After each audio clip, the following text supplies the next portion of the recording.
Salut les renards, c'est Foxpy et bienvenue dans ce 118e épisode de la playlist Algorithme en Python. On va regarder comment retourner les éléments qui sont présents dans deux listes à la fois. Pour ça, j'ai préparé un petit exemple. On a une première liste nommée liste 1 qui contient les chiffres 1, 2, 3, 4, 5, 6, 7, 8, 9. On a une deuxième liste nommée liste 2 qui contient les chiffres et nombres 5, 6, 7, 8, 9, 10, 11, 12, 13, 14, 15. À la sortie de notre méthode, qui devrait prendre en paramètre ces deux listes, on devrait avoir le résultat suivant.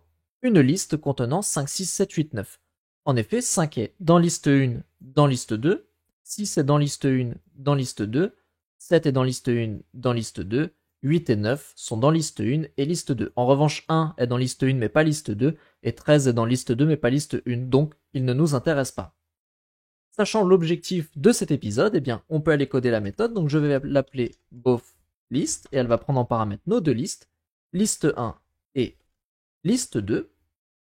Ensuite, je vais faire liste 1 est égale à 7 de liste 1 et liste 2 est égale à 7 de liste 2. Alors là, je m'explique.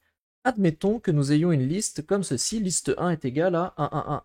Attendez, hop, 1, 1, 1, 1, 1, 1, 1, 1, 1, 1, 2, 2, 2, 2, 2, 2, 2, 2, 2, 3, 3, 3, 3, 3, 3, 3. Un 7, ça permet d'enlever tous les doublons et de garder seulement, on va dire, les originaux. Donc si je fais 7 de liste 1 et que j'exécute, vous voyez qu'il ne reste plus qu'un 2, 3, tous les doublons disparus.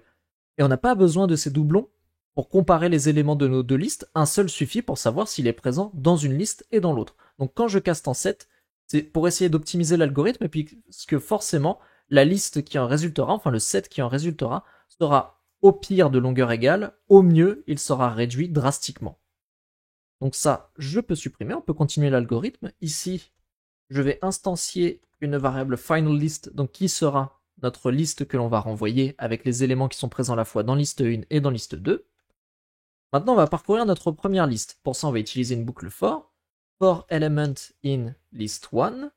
Et là, on va tester si élément est dans la deuxième liste et si on ne l'a pas déjà rencontré, donc s'il n'est pas dans finalList. Donc if element in list 2, pour savoir s'il est dans la deuxième liste, and not element in finalList, pour savoir si on ne l'a pas déjà tout simplement ajouté, ça évite les doublons. Là, à ce moment-là, on peut écrire finalList.append element. Donc je réexplique. On parcourt tous les éléments de la première liste.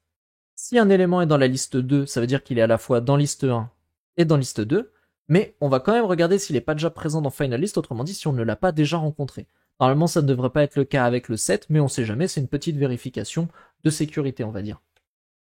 Ensuite, for element in list 2, et là je vais faire if element in list 1 and not element in finalList. Et là, tout simplement la même chose, finalList.append element. Ok. Maintenant, il ne nous reste plus qu'à renvoyer finalList. Donc, return finalList. Là, la méthode, elle est terminée. On a recherché tous les éléments qui étaient dans la liste 1. On a cherché à savoir s'ils étaient dans la liste 2. Tous les éléments de la deuxième liste, on a cherché à savoir s'ils étaient dans la première liste. Et ensuite, on a reconstruit une liste que l'on renvoie. Alors, on peut la tester. Ici, je vais prendre justement liste 1, liste 2 que j'ai donné en exemple et on va faire appel à notre méthode. Donc bothList de liste 1, liste 2. J'exécute.